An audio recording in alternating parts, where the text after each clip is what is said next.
Terakhir kita tutup dengan doa dan rahmat. Demikian, Assalamualaikum warahmatullahi wabarakatuh.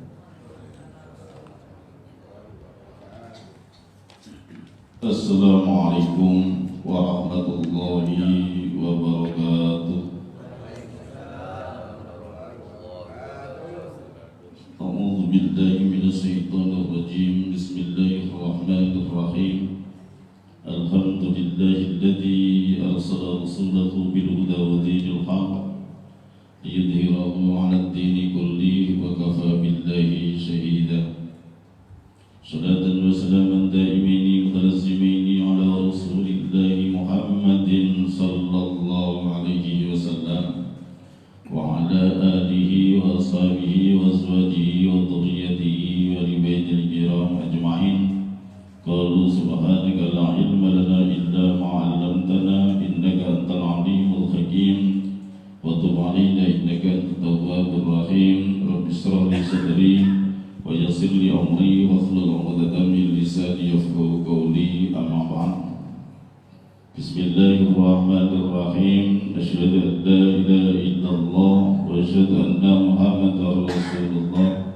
Asyhadu an la ilaha illallah wa asyhadu anna Muhammadar Rasulullah. Asyhadu an la ilaha illallah wa asyhadu anna Muhammadar Rasulullah. Ridallahu ta'ala ila hadrati nabiyyina Muhammadin sallallahu alaihi wasallam wa ala alihi wa sahbihi wa azwajihi wa dhurriyyatihi wa baitil kiram ajma'in hadiyatan wasilatan nazilatan samilatan tasnajibul muslimin bi husni israfil wa jazna zira'il wa jamilan bi ayyuhal mursalin lil nabiyina adallahu min qawadna nasadu ilayhi ma ila yawmiddin wa ila jami'is sabirin rasulillahi sallallahu alaihi wasallam nashwadil ma'la wa shwadil baqi wa shwadil ukhad wa shwadil badal wa jami'il khulafa'ir rasyidin sayyidina Abu Bakar as-Siddiq wa sayyidina Umar bin Khattab wa sayyidina Utsman bin Affan wa sayyidina Ali bin Abi Thalib karramallahu wajhahu wa kullum ajma'in. Summa li jami'i ikhwanihim min al-anbiya wal mursalin wal awliya wa syuhada was salihin wal ulama'il 'amilin wal musannifin al-mujtahidin al-mukhlisin khususan maulana Syekh Nasr Muhammad bin Ibrahim Asy-Samarqandi sahibul kitab Tanbihul Ghafilin bi sirril Fatihah. A'udzu billahi minasy syaithanir rajim. Bismillahirrahmanirrahim. Alhamdulillahi rabbil alamin arrahmanir rahim maliki yaumiddin. Iyyaka na'budu wa iyyaka nasta'in ihdinas siratal mustaqim siratal ladzina an'amta 'alaihim ghairil maghdubi 'alaihim waladdallin. Amin. Alhamdulillahi rabbil alamin. Dumateng para kiai, para ulama, para ustaz, para punyai, para sepuh lan sepuh wonten perumahan Jatikalang Indah Persada yang sangat kami banggakan dan kami muliakan. Dumateng para hadirin sedaya, para bapak, para ibu, para jamaah rahimakumullah. Bersyukur dan sanipun Allah atas daya nikmat lan kanugrahan dipun moga kula lan panjenengan sedaya saged tinakdir dening Allah. Sedaya niku saking qada-qadaripun Allah. Kita sadari sedaya langkah kaki kita, sedaya obah jisim kita, sedaya kerentek manah kita, moga kita tansah tawakal dan bersanipun Allah Subhanahu wa taala. Termasuk takdir kita saged makmal wonten ing majelis. Mugi-mugi kehadiran kula, kehadiran panjenengan wonten wekdal menika dadosaken gesang kita gesang ingkang barokah. Barokah umur kita, mugi-mugi dipun paringi umur dawa lan kathah kesayanganipun. Mugi-mugi dipun paringi Allah rezekinipun lancar, jembar. Mugi-mugi anak putu kita dipun paringi anak putu ingkang saleh dan salehah. Mugi-mugi rumah tangga kita dados rumah tangga ingkang sakinah, mawaddah, warahmah. Mugi-mugi menawi kita dipun pundhut dening Allah kelawan husnul khatimah. Amin ya rabbal alamin. Sinten kemawon panjenengan sedaya ingkang gadhahi kesumpekan, sumpek rezeki, sumpek anak, bingung bojo, bingung pekerjaan, bingung tangga, mugi-mugi gara-gara dipun paringi ical kesumpekanipun. Kanca-kanca kita yang lagi sakit, napa kemawon mugi-mugi dipun paringi enggal saras. Tugasé ulama, tugasé kiai, tugasé warasatul anbiya niku ngeten iki, dungane para umat, dungane jamaah. Kula mau dipun perkenalan riyen mawon sampun bersyukur dhateng sampun Allah. Tentu salatullah wassalamu kita terhadap junjungan kita Nabi Agung Nabi Muhammad SAW.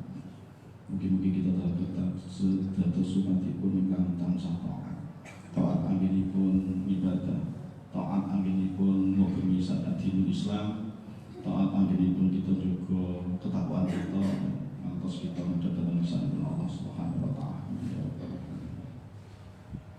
Termasuk qadha daripun Allah, kula kepanggih Pak Iwan, kemudian ngobrol-ngobrol sak mobil goro-goro kita hadir wonten ing apel akbar sedayu. Tanpa sengaja kula dipun takdiraken dening Allah, Pak Iwan sempat kerentak ngomong, "Ustaz, kalau nggak rutinan minggu saged ta?" Alhamdulillah. Kula niki nggih memang kula kaderipun Abah Husain sebenarnya. Nalika kula dados mahasiswa tahun 96 sampai 2000 kula alumni Universitas Surabaya Fakultas Tarbiyah. Kula tasih menangi Abah Husain pindah-pindah mulai dari bagian akademik, kemudian dakwah sampai terakhir tentang pasca, sampai kemudian beliau Abah Husain di dunia mendadak. Niku sing kula makane mboten kula kepanggil Abah Husain kan Abah Husain itu logat Sumaterahan. Nek kula kan logat kulonan khas paling bahasane cemleng gitu. Bahasa ini kula. Nek matur kali kula biasane gimana sih kabarnya? Gimana seringkali ya kalau panggil. Alhamdulillah kula dipun berkahi dening Allah. Saged panggih panjenengan mugi-mugi silaturahim kita dipun berkahi dening Allah Subhanahu wa taala. Amin. Kula niki menawi matur kali mahasiswa lan kanca-kanca pergerakan, kanca-kanca PMI, kanca-kanca NU, kanca-kanca terakhir kula dados pengurus Lajnah Ta'lim wa Nasr jamanipun Kiai Haji Ali Hasan Musa tahun 97 kula tasih Malang Buana teng Surabaya sehingga 2008 kula nembe teng Krian akhirnya ngeten iki ngopeni masjid, ngopeni mushola, ngopeni jamaah tahlil, jamaah yasin kan sanes-sanesipun sehingga nek dijak ngeten iki siap gerak makanya alhamdulillah kula termasuk nggih niku kaderipun Abah Husain nipun boten pati adoh ten kula di perumahan Alam Pesona Blok H7 pokoke teng mriku wonten Masjid Baitul Fikri nggih kula mritis termasuk sami madhab corona gara-gara jamaah sak-RW niku mboten angsal Jumatan nang RW sebelah. Akhirnya masjid kula nggih Jumatan madhab corona pokoke agak masjid damel Jumatan iki sae mawon ngoten Bapak berjamaah rahimakumullah. Niki kula alumni UIN Sunan Surabaya, kemudian S2 juga UIN Sunan Surabaya. Kula riyen tasih nom-noman nggih napa memang asisten dosen ngajar. Mungkin beberapa mahasiswa yang tahun 97, 98, 2008, 2007 atau 2010 nggih apa ngajar riyen tasih ngajar. Cuman sekarang saya fokus di kampus Gunung Anyar di Kasubag Akademik dan Kemahasiswaan, menangani mahasiswa sains dan teknologi di kampus Gunung Anyar. Dari kantor kula teng Gunung Anyar untuk per Agustus kemarin. Kalau putra-putri panjenengan kemarin KKN, mungkin kalau ada yang di IAIN 3 tahun yang lalu, mulai dari 2019, 2020, 2021, kula ingkang dados kemudian ngurusi KKN dan di LPPN, termasuk kula kirim KKN teng Banyuwangi, kemudian Lumajang sing tahun kemarin 2022 awal Desember winganane meletus, kemudian bulan Juli kula KKNI Lumajang dan sekitarnya, Pronojiwo dan Dipuro, ternyata sekarang per Desember meletus lagi. Kemudian KKN di Ngawi, kemudian di Nganjuk. Itu Allah mengelola pun rutin mulai tahun 2008 ngaji Tanbihul Ghafilin niki semi apal. Kenapa kalau pundut Tanbihul Ghafilin niki? Kalau ngaji Tanbihul Ghafilin, ngaji fikih pun kata Fathul Qori, Fathul Mu'in, dan konco-konco kriyan kata wonten Ustaz Lutfi, wonten Ustaz Bukhari, beberapa konco-konco sing bergabung di MBJ Nahdlatul Ulama kriyan, insyaallah nggih sami rambut ngeten iki. Ustaz Bukhari nggih ngisi teng masjid kula perumahan, dadi saling lukir. Kula biasanya Ustaz Bukhari nggih biasanya 1 bulan sekali ngisi dari wonten maghrib, wonten batu subuh lan sanes-sanesipun, cuman tukar mawon. Terus sedaya niki takdir saking ngarsanipun Allah. Nami kula mukhlisin, terusipun ibu kula wong mukhlisin niku wong ikhlas. Wong ikhlas niku wong murni, wong bloko suta. Mugi-mugi niat kemurnian kita leres dipun takdiraken dening Allah, rezeki hamba Allah ingkang mukhlisi lahuddin, orang-orang yang ikhlas di dalam ad-din, di dalam beragama. Maka ya saya kira kalau sami kula mboten usah mikir Allah, mboten usah mikir macam-macam. Kula mboten sugih kok insyaallah. Kula pun cekak, makane nek jenengan ngundang kula WA, SMS, ora usah Ustaz Muksin amplop iki ora boten. Buka kula mriki wau dipun amplop iki boten, kula boten mikir. Insyaallah kula pun sugih kok boten. Kula namung putra setunggal, ibu nggih kerja jadi ustaz guru ngaji di SD Surabaya. Saya juga ada pegawai negeri pangkat 3D untuk memplok sakupo sakhanan pun cukup. Malah kula niku nyonyani kula niku waduh. Kula niku umpama teng omah niku ngeluh susah. Kemudian budal ngaji itu dadi waras. Kula itu omah ngeluh sumpek diketaki bojo kok nyapu kok ngepel. Kula biasane mau wales nek mau mantap nek dikokon ngaji semau wae. Makane nggih modele wong kan macam-macam. Mau wah tapi nek waya semau acara NU, acara ngaji itu sepangat 45. Memang stay kula ngoten Bapak jamaah rahimahullah. Imam Abu Lays As-Samarqandi niki seorang ulama yang sangat luar biasa, lahir kita anurian biar paham. Kalau ini kan biasa orang kampus, tentu mereview kitab. Kalau persoalan isi kitab jaringan maca pun cukup. Makanya kalahnya Wahabi dengan kita, kalahnya kelompok-kelompok Salafi dan beberapa kelompok-kelompok sempalan Islam yang sekarang ini fenomenanya menggejala di anak-anak muda dan wong-wong nongsing kalimatnya gerakan-gerakan hijrah. Beda ini kasus kaya dengan ngeten iki. Nek mereka itu maca lewat HP dikira wis pinter. Maca terjemahan dikira wis pinter, wis apal. Qala ta'ala, qala nabiyyu. Tapi kalau ulama-ulama Nahdlatul Ulama Ahlussunnah wal Jamaah tetap butuh tabarukan ngeten iki kumpul-kumpul. Karena bacaan-bacaan buku, bacaan-bacaan kitab itu kalau kita baca kitab berbicara otaknya sendiri, kemudian dipepet-pepetnya, kemudian ngomong bengok-bengok, bid'ah, titik syirik. Karena gak tahu kita kok nih guru nih, kita kan takut. Kemudian ngajinya khusus, eksklusif. Kelompok-kelompok hijrah itu kan masjidnya sendiri, kelompoknya sendiri, dan lain sebagainya. Kemudian termasuk nek ambengan malam Jumat itu bid'ah, tapi nek nggawe sego bungkus bar Jumatan sunnah, ini jadi kaplok gitu. Malam Jumat gawe berkat bid'ah itu, wajar berwiridan maghrib Jumat bareng maca Yasin, kemudian karena wong desa riyin diarani apa ya enake, diarani berkat ae, diarani ambeng. masjid diarani bid'ah. Basa saiki ngomong ana sego bungkus bar Jumatan sunah. Kapan Kanjeng Rasul iku gawe sego bungkus itu ana dalile ta? Berkah Jumat itu kadang-kadang wong iku mrindi kadang-kadang ngoten iku Bapak.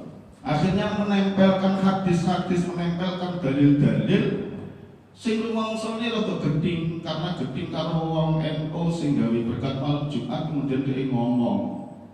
Karena sebenarnya mereka itu dengki dan serik dengan kebiasaan-kebiasaan para alim, para ulama kita.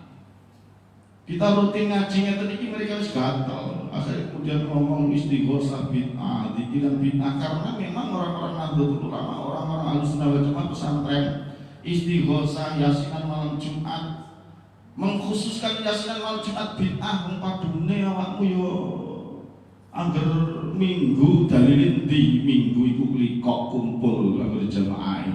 Wong awake dhewe yasinan malam Jumat iki gara-gara memang sepakat ayo bareng-bareng dititeni yo Mbak Yu RT RW nek malam Jumat awake kumpul bareng maca yasin donga. Kok iso mengkhususkan tertentu dengan sesuatu yang tertentu maka tidak ada hukumnya bid'ah. Basa dhek dina Selasa liko, dina Rebo liko, dina Kamis Jumat dalilin ditekoni kuwi bingung. Karena mereka memang kelompok-kelompok kecil solid di titik-titik tertentu. Makanya ngapunten kita jaga mawon. Alat untuk konsolidasi jamaah Ahlussunnah wal Jamaah itu yang ngaji-ngaji ngeten iki, tahlilan, yasinan dianggap sebagai alat konsolidasi umat supaya tidak, kalau dalam bahasa Hasyim Asy'ari, ora dipangan karo macan sing luwih. Hasyim Asy'ari itu mendirikan sebuah jamiah itu namun ya pengen konsolidasi umat. Ketika umat itu kumpul, nggo maca yasin, nggo maca kausar, nggo maca waqiah, urusan buri. Mbok diici donga, mbok diici tahlilan, mbok diisi asmaul husnaan, urusan buri. Intine ayo umat iki kumpul, jejer, cedhek karo ulama, cedhek karo kiai.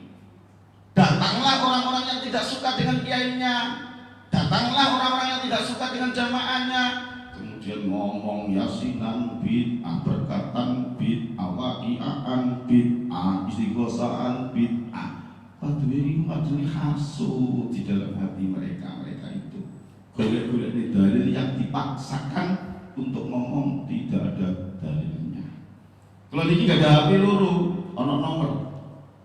Kalau ikuti terus tentang Facebook, tentang WA, tentang Telegram, bicara mereka dengan logika seperti itu. Mulanya kalau sangat senang, kita ini kumpul ratus ngeten iki, satu tujuan kita adalah silaturahim, dua adalah merawat umat, dan ngapunten kalau misalnya dengan buka YouTube, kemudian buka Google, itu uang itu super jeplak. Hampir kitab-kitab yang dibaca oleh guru-guru kita, yang alumni Lirboyo, alumni Langitan, alumni Poyuton, alumni Den Anyar, alumni Tebuireng, pasti dikritik oleh mereka. Baik itu ketika kita baca Safinatun Najah, baca Fathul Mu'in, baca ini, baca itu, kitab apa itu, karangan apa, termasuk ngapunten kalau sampean lihat kritik terhadap yang namanya kitab Tanwil Ghafilin ini di Google tetap ada. Wong nang Google itu syukur jeplak.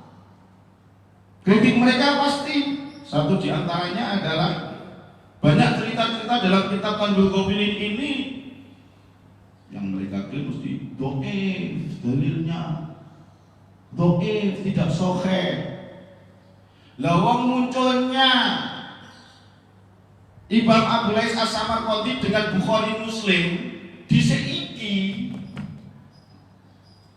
Dari mana mengukur sahih Muslim, sahih Bukhari digawe mengukur kitab yang sudah ditulis sebelumnya.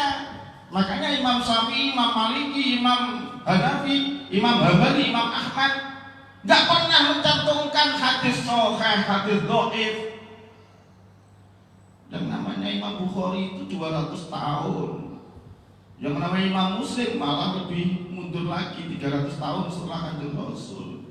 Makanya kemudian kita dikritik biasanya orang-orang Ahlussunnah yang dikritik yang dikaji oleh ulama-ulama Aswaja Ahlussunnah Nusantara itu banyak kitab-kitab yang tidak sahih. Lah wong Imam Bukhari, Imam Muslim itu mburi mucole, apalagi Utsaimin bin Bas, Albani.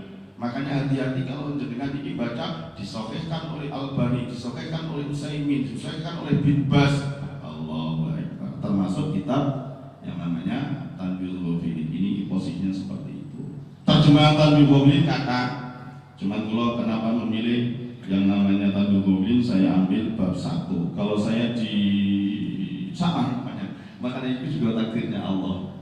Saya rutinkan Tanbihul Ghafilin dan masjid Geraha Permata Sidoarjo itu sing wingi rumahnya Iskandar.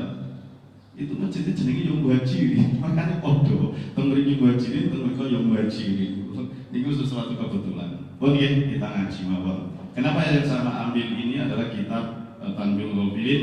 Karena saya menikmati betul. Kalau saya persoalan fikih, mungkin persoalannya perdebatan. Apalagi kalau orang kampus. Orang kampus itu pasti muqaranah madhab. Perbandingan madhab itu pasti problem untuk disampaikan kepada umat jauh lebih rumit daripada akhlak. Kenapa juga saya mengambil akhlak?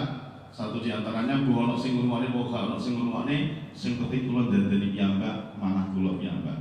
Kula mulai 2008 berarti kula niki tasih umur 30 tahun pun rutin maca niki. Sampai saat ini nembe bab 20, nembe bab inggih punika ikhtikar atau yang terakhir niki kiber niku mau kita minjak, yakni sombong baru bab 20. Biasanya kalau ingat niki maca kitab sailat tapi penjelasannya rada dawa.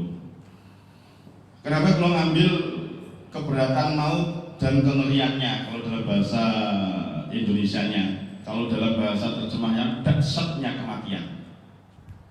Para bapak, para jemaah rahimakumullah, kalau tema niki pas nopo mboten pas, saya yakin sedaya niki kang hadir niki wong tuwek-tuwek bakal padha mati, bakal padha ngalami.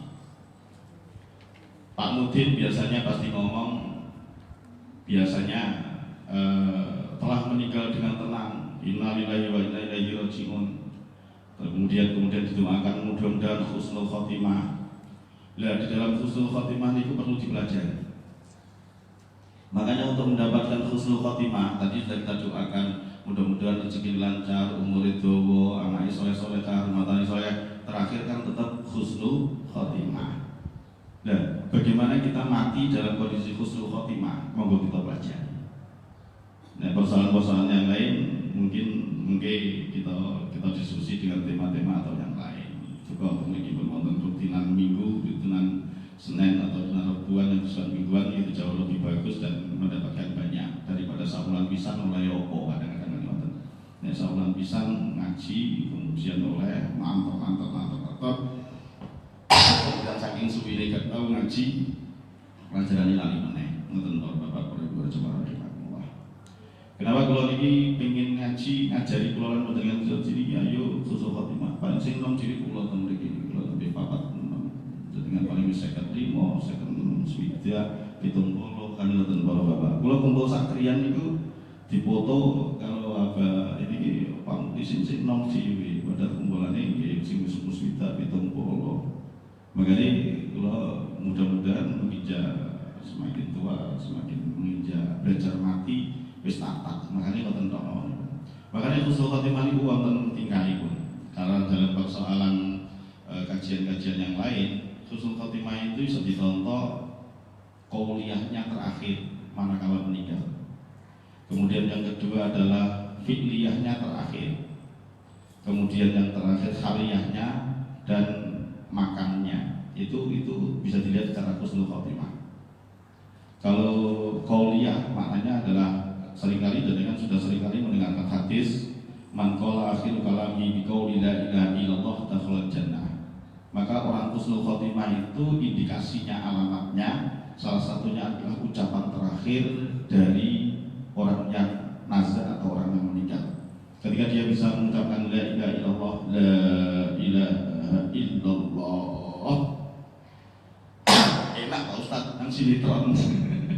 Yang sinetron lu enak ya dari husnul khotimah. Karena memang ya prosesurnya kan enak.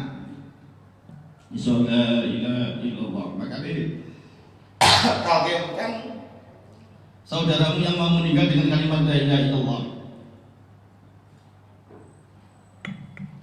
Karena wong iso mati dengan mengucapkan la ilaha illallah niku dakhala jannah. Dan itu tidak mudah. Makanya Pak Mudin ngomong Yusabbitullahu alladziina qalu bisabit. Pokoknya kebiasaannya seorang mukmin itu akan melekat ketika dia mau nazar. Biasanya ngomong jancuk, biasanya ya cuk naruh boleh. Orang biasanya kebiasaan ucapan terakhir. Makanya orang husnul khotimah dituntut ke ucapan terakhir. Dan ucapan terakhir semangat. Lah iku wis. Untuk ngomong husnul khotimah angel. Yang kedua fi'liyah. Lagi nglakoni apa? Lagi nglakoni apa wong iku di detik-detik terakhir.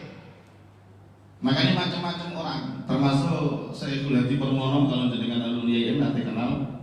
Alhamdulillah takdir Allah biasanya beliau meninggal dalam kondisi sujud, dalam kondisi ruku, dalam kondisi tahajud, dalam kondisi subuhan, dalam kondisi duhaan, dalam kondisi fi'liyahnya. Nah orang mati itu tergantung kebiasaan nih. Biasa sholat ya mati ini dalam sholat, biasa dikir mati ini dikir, termasuk ibu kula piyambak. Ibu kula ini cuma lagi maghrib ini cek semangat. Ibu kula niku Allahu Akbar. Begitu anak-anak itu mentas kabeh itu teng omah niku kerjaan iki namung jamaah, sholat, pengajian, sholawatan, berjanji.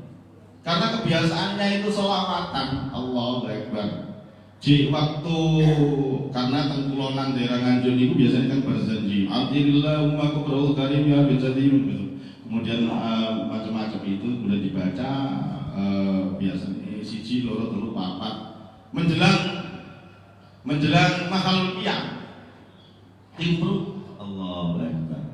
Cuman isaroe nggih namung jebret kemudian dibawa nang rumah sakit mboten nutut. Begitu karena kula dahune wonten acara banyak, ibu kula betul Mbak ibu kula ngebel pas jam 09.00 kemudian jam 8 ibu gini. Begitu ya wis muni bar subuh aku meluncur karena subuh niku cek ngampiri mbak, ngampiri adik, mboten nutut Jumat akhirnya mudah dilanjut. Karena kebiasaannya sholawat tibaan, akhirnya mati di dalam menjelang tibaan.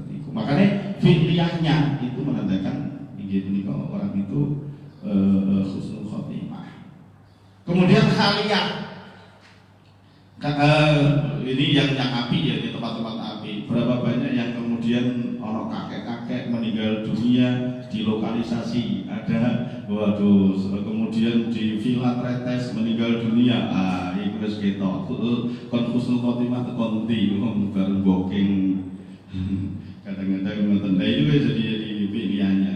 Kemudian kaliannya pernikahannya, tingkah posisi dia meninggal seperti apa. Makanya ini rahasianya Pak Mudin. Makanya jadikan jadi Pak Mudin yang pertama kali mengetahui orang nazar, jangan gampang diceritakan kepada yang lain. Karena ini ya kalau api, kalau suul khotimah nanti jadi fitnah. Aku ini ketemu ikut mati ku matang-matang ini kalau latih menjerut. Nah, itu sangel.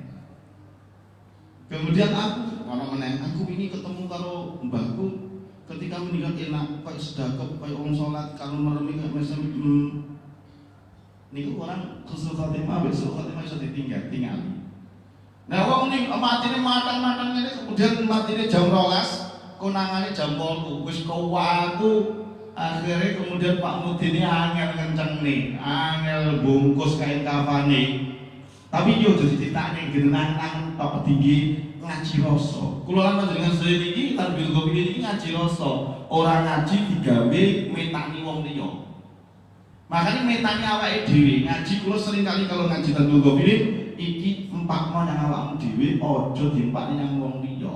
Kemudian jadikan misalipun pertama kali ono tonggo sebelah bengok-bengok, Pak anu kok gak tangi kok gak anu, jaluk turun ditontok.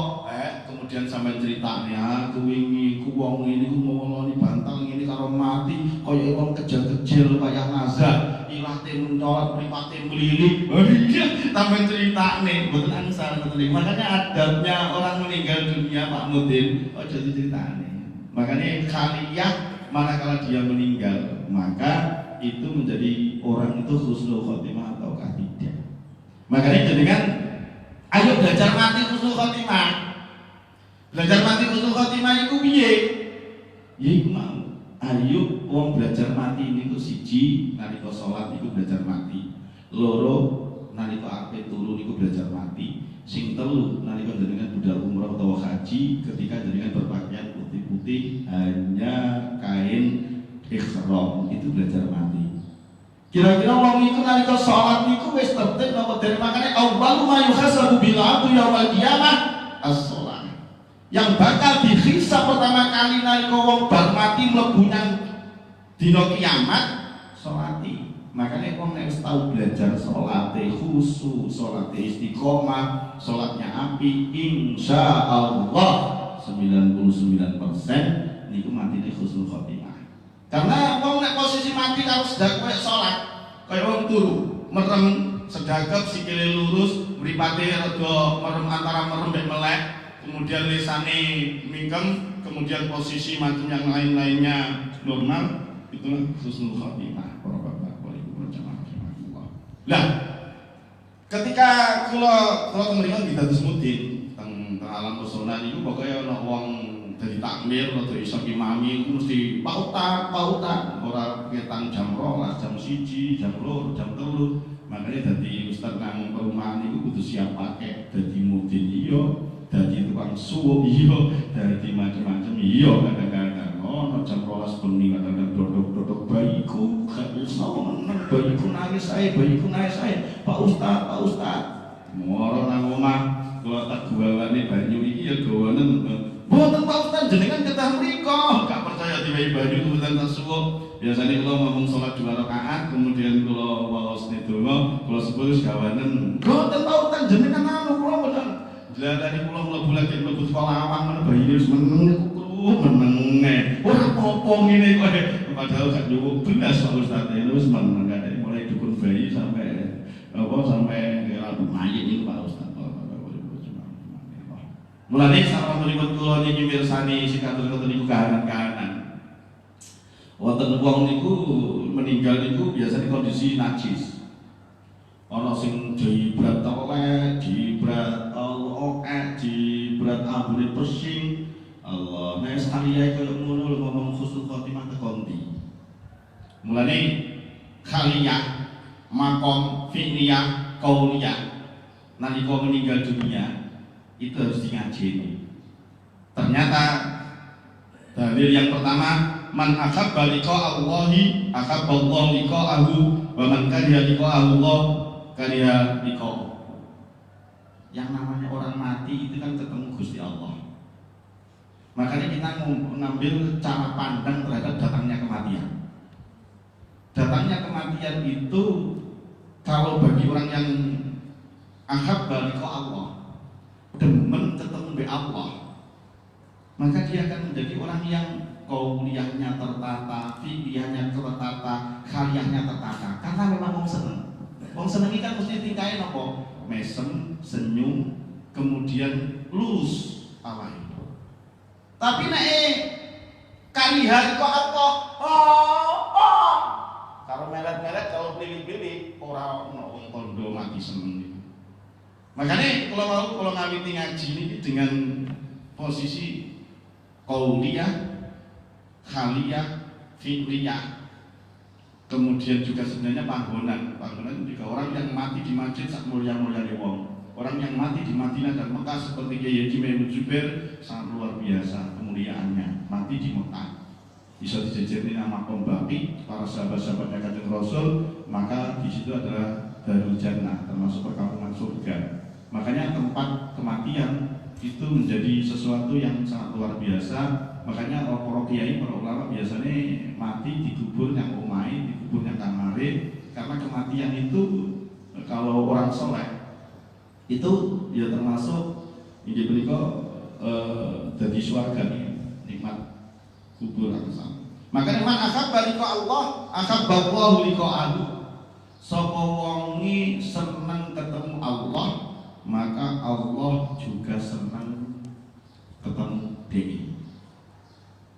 Piye carane seneng mati? Itu makanya. Wajah senang ketika datangnya kematian pasti berbeda dengan wajah yang tidak senang datangnya kematian. Niku sing perlu kita angen-angen. Makanya datangnya kematian tidak harus kita takutkan. Tapi ketika Allah ngersakne, jenengan kudu siap dan kudu senang. Aja sampai nolak.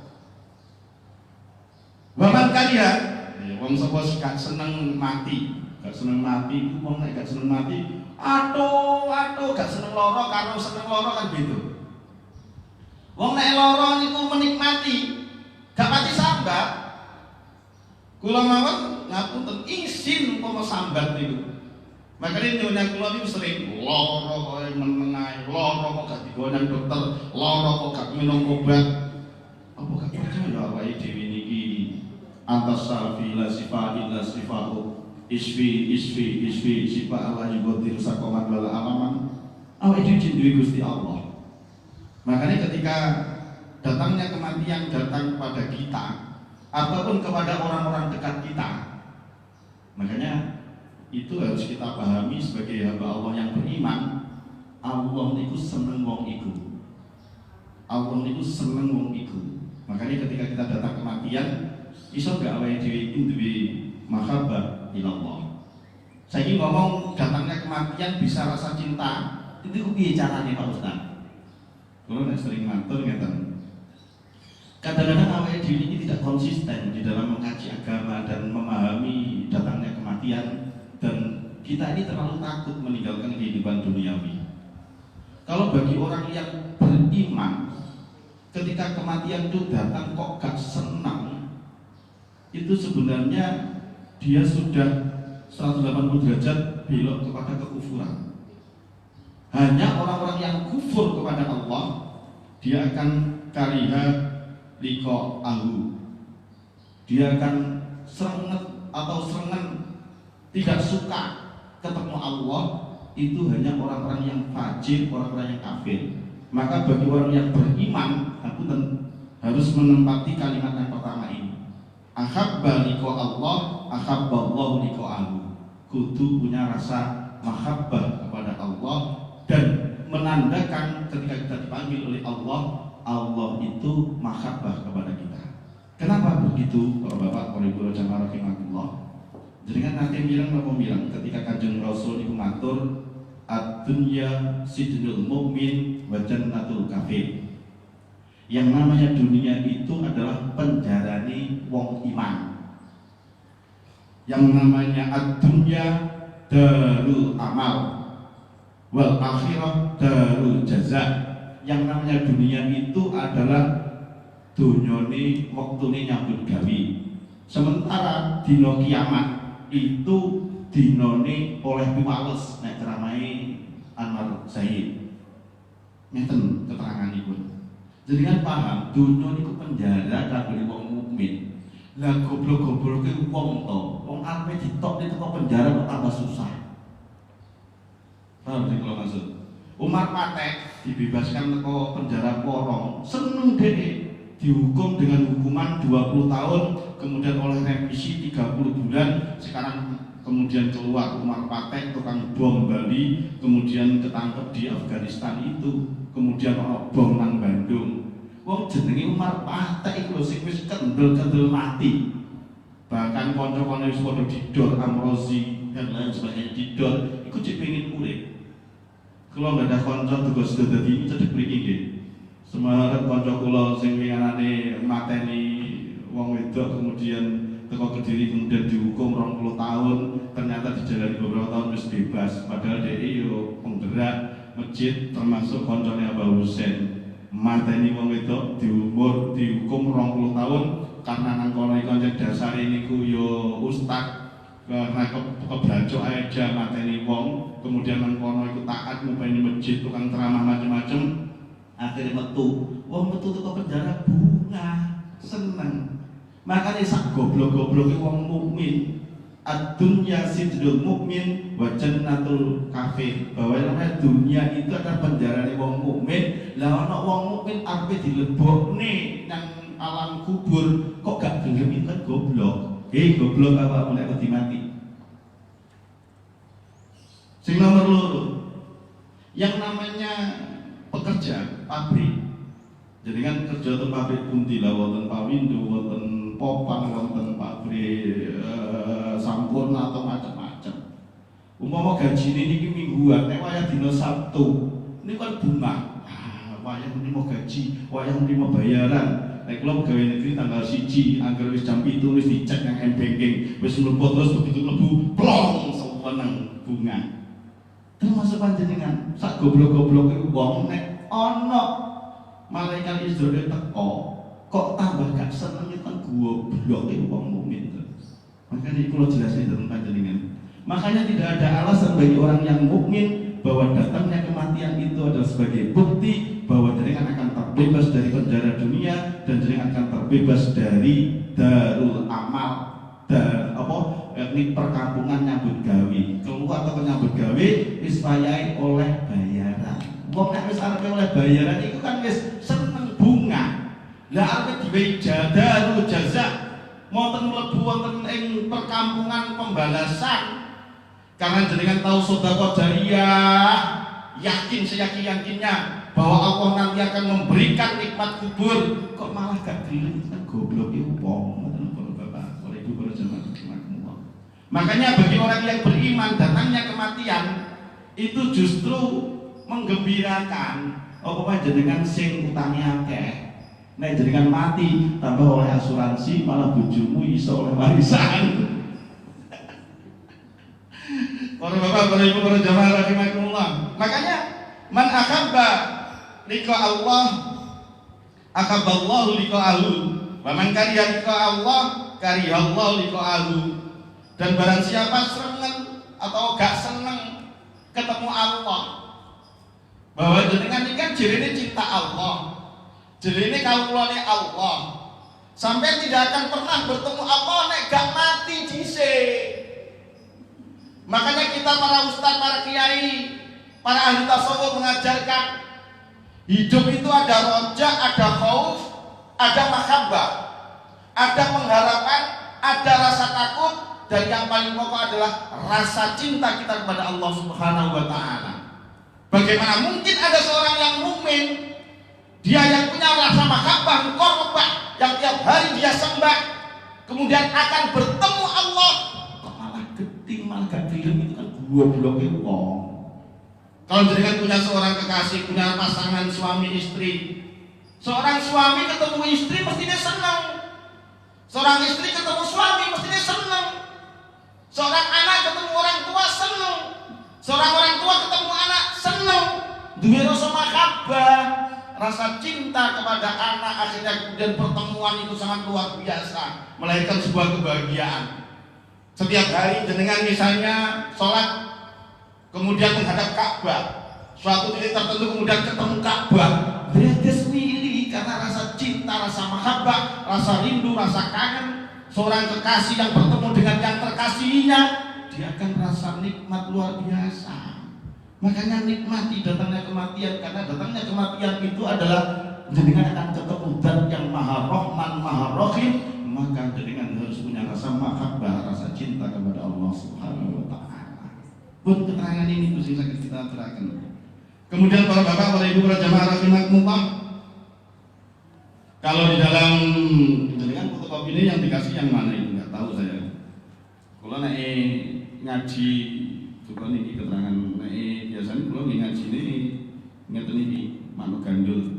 Cuman karena perumahan itu kan kadang teko Makassar, teko Padang, termasuk Pak Husin itu kan keturunan Sumatera, akhirnya gitu. Terus kalau ngomong keluar biasanya ngaji ini iku Utawi, pakai Utawi, akhirnya kalau menyesuaikan. Makanya kalau ngajar sama anak-anak pernah saya bikin sistem berboyoan. Rasul sirah ainun mripat udunun kuping sarun rambut ainun mripat. Ora cocok ya, anaknya wong Makassar, anaknya wong Padang, wong Lampung, wong akhirnya bingung kula ngajar apa pondok yang jero perumahan itu rada angel dinian. Cuman kadang-kadang akhirnya ono sing privat iki. Pak Ustaz, anak kula jenenge berangkat tentang beras dengan ngurui tulisan pego. Pak Ustaz, anak kula jenenge berangkat teng Lirboyo dengan ngurui pego. Baru kula pertama kula teng TV iki kula ajari huruf pego gandul-gandul ngeten iki, tapi boten cocok. Betul Bapak, kula jamaah rahimakumullah. Banyak Ustaz. Nggih. Bagaimana kalau dia itu pengen ketemu Allah tapi mungkin jalannya yang salah gitu. Ya, contohnya seperti teroris gitu loh. Nah, pripun ya? Ini kan kaitan dengan persepsi terhadap dalil dan persepsi terhadap Allah. Ini yang paling pokok. Makanya kita mengkaji ilmu agama itu harus tepat dan pas, dan harus punya ilmu pemahaman yang komprehensif dan dari pemahaman-pemahaman yang muktabaroh, bahasanya begitu. Bahasanya makanya jumhur tetap mengatakan bahwa perang untuk hari ini sudah tidak ada. Perang secara fisik seperti zamannya Hindun sama Hamzah, kemudian berperang saling membunuh di medan perang, secara prinsip sudah tidak ada lagi medan jihad untuk kehidupan modern hari ini. Karena memang peperangan apapun hari ini itu pasti tidak lepas dari kepentingan-kepentingan politik dan kepentingan-kepentingan yang bersifat duniawi. Sehingga pemahaman-pemahaman itu yang perlu kita luruskan. Kalau salah persepsi itu yang perlu kita betulkan, dan kita punya komitmen untuk, ya saya kira kalau kita mau pemahaman yang benar tentang hakikat Allah itu harus cari ilmu yang benar, harus cari guru yang benar, harus cari ilmu yang mutabaroh, yang jelas-jelas itu pemahaman-pemahaman yang kita anggap secara hampir kalau memang menemukan kebenaran, karena memang bahasa Tuhan itu bahasa yang paling rohid. Maka menangkap pesan-pesan Tuhan itu tidak semua hati manusia itu sebenarnya bisa. Makanya mereka yang hatinya kotor kemudian seolah-olah mengaku dari Tuhan, nah ini yang perlu kita waspadai. Karena mengaku ini perintah Tuhan, sebenarnya ini perintah Tuhan atau perintah ustadz-ustadznya. Ini sebenarnya adalah perintah dari dalil Al-Quran, ataukah itu perintah dari nafsu ahli tafsir yang menafsirkan kitab itu? Bapak, Ibu jamaah rahimakumullah. Maka beragama yang perlu kita tekankan hari ini adalah tawasud, tengah-tengah. Makanya di dalam berbagai lembaga-lembaga negara kita ada ngomong moderasi beragama. Kita harus tengah-tengah. Dalam Al-Quran ataupun dalam dalil itu ada perintah keras, ada perintah lunak, ada perintah tengah-tengah. Dan perintah keras itu situasinya seperti apa, wakinya seperti apa, nuzulnya seperti apa, harus dioncai dengan berbagai ilmu yang komplit. Kemudian ada yang lunak. Nah, kita berada di tengah-tengah. Contoh misalnya kalau kita baca Riyadhus Shalihin maupun Arba'in Nabawi, uqatilan nas hatta antashhada ilallah. Bunuhlah semua manusia sampai mereka mau bersyahadat. Dan ini dicekel mentah-mentahan. Kemudian jadi pekerja pabrik Nampopan, kemudian bos Cino, kemudian DE tidak mau bersyahadat, kemudian sampai pateni. Nah itu kan telan mentah-mentah. Padahal di sana ada kalimat di dalam dalil-dalil yang lain yang agak lunak, lakum dinukum waliyadin, kemudian barang siapa berbuat baik tetap mendapatkan surga. Makanya kita harus menafsiri ayat, menafsiri dalil itu secara bagus dan komprehensif. Kan mau penjelasan persoalan persepsi yang salah terhadap dalil, persepsi yang salah tentang Allah, persepsi yang salah terhadap nas, itulah yang membuat mereka bergerak. Bahasa kita begitu, para bapak, para jamaah rahimakumullah. Contoh, hari ini yang megang bel jenenge Agus Suyatno, kemudian ngebom di Bandung itu. Kira-kira logika waras kita, apakah mereka sudah mempersepsi diri bahwa yang namanya polisi itu orang kafir? Orang polisi itu adalah orang yang togut karena membela negara, kemudian mengamankan negara. Ataukah persepsi mereka bahwa polisi itu telah banyak menangkap dan menembak konco-koncoku, kemudian aku mantau karo polisi. Agus Suyatno yang menembak, yang ngebom di Bandung hari ini, kira-kira kepentingan dia mengebom polisi sampai ada satu polisi yang meninggal pada saat Polsek Apel, kemudian diterobos pakai sepeda motor, kemudian meninggal. Analisisnya adalah logika apa yang mereka bongkar? Apakah mereka kemudian akan mendapatkan bidari karena punya persepsi bahwa polisi itu togut kemudian ditembak? Kan nggak waras. Atau misalnya bom balik yang mereka kemudian ada Australia, ada macam-macam yang 202 manusia meninggal, persepsi mereka ngebom itu persepsi dalil yang mendapatkan bidadari, atau persepsi karena geding karo Amerika, geding karo Barat, kemudian salah alamat. Nah ngebom yang Amerika mestinya ya budaya Amerika kono toh, ketemu orang Amerika lah kok sinang kono ono satpam, ono orang Indonesia kemudian bikin rusak. Bahkan persepsi-persepsi itu yang perlu kita betulkan kalau Bapak, kalau jemaah rahimahullah. Ngoten mawon nggih. Pengen masuk surga dengan persepsi yang bahasanya iya makanya agama itu paling gampang untuk dibujuk. Karena kalau sesuatu dikatakan ini dari Quran hadis, ini dari Allah, ini perintah Allah, pasti cenderung orang itu taat dan patuh. Apalagi agama ini aduh teko kiai, aduh teko ulama. Makanya nek wis ono masyarakat wis aduh teko kiai ini, dan kiai kumpul itu melalui selamatan, melalui tahlilan, melalui pitung dinanan, melalui akikohan, melalui sunatan, wis gak tahu kumpul karo kiai, pasti cenderung mereka itu 50% sudah kena paham radikal, paham yang rodok orang bener bahasa kita. Boleh, saya tidak mau. Pun lanjut jalan mau karena sudah bisa dibaca. Ada yang lain tanya? Betul. Monggo Pak Irman. Biasanya paling tol. Betul. Betul. Dipun terusaken mawon. Niki ana keterangan kalau dalam terjemahan ngeten. Ternyata kalau dalam teori di halaman berapa itu rasane wong nazak. Rasane wong nazak. Itu tis nyitan tis 100 tahun itu jek krasa.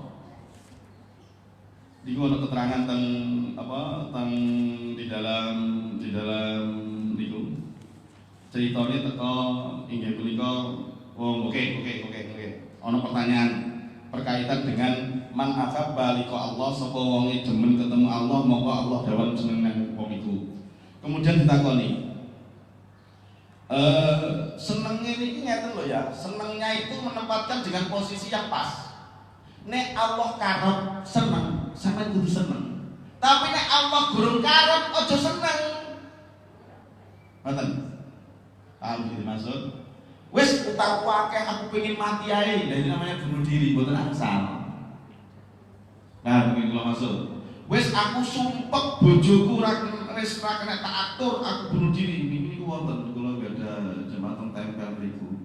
Bojone sing enom, ayu sing lanang niku ngapunten, wae lek kuwireng ternyata bojone selingkuh. Dengan kurung-kurung macam-macam ini, kemudian dituturi gak kena macam-macam, dhek malah wis putus asa. Akhirnya minggat teko omah, bojone anake telu lanang kabeh, bojone nama muter-muter ayu, kemudian ngapunten karena dia sumpek mikir bojo, dia koyo siap mati. Contohnya ini siap mati wis gak nggawa dompet metu omah, gak nggawa KTP, gak nggawa HP, laku sawaya-waya, saparan-paran. Bojone bingung. Ya ora bingung, padha wis kadung tengkar wong tengkar kan wis gak butuh goleki. Akhirnya moro nang ngene ustaz ngene yai bojo kula mboten langsung wis 3 dina petang dina gak ono kabare. Kemudian diilhami wis gawean uyah nang sore ngene sanepane uyah niku digawe ngene kemudian dikandani. Nek wis 7 dina ora bali